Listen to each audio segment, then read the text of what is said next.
Hello mga kachabs! Another day, another vlog. This is Kenzo Cute. Ako muna po ang mag-voice over. Ipapakita ko po sa inyo ang tanim po namin kamatis. Ayan, ang dami na po niyang bunga. Tinanim po siya ng mama ko. Tinutulungan ko po si mama ko magdilig at mag-alaga sa mga tanim niyang halaman. Ang sarap po sa piling. Baka nakikita mo ang mga bunga ng tinanim mong halaman.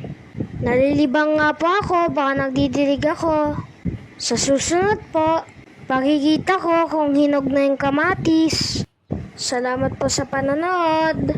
God bless us all. Mwah, mwah. Ta ta ta ta ta. Ta ta ta ta ta ta. Ta ta ta ta ta ta. Ta ta ta ta ta ta ta ta ta.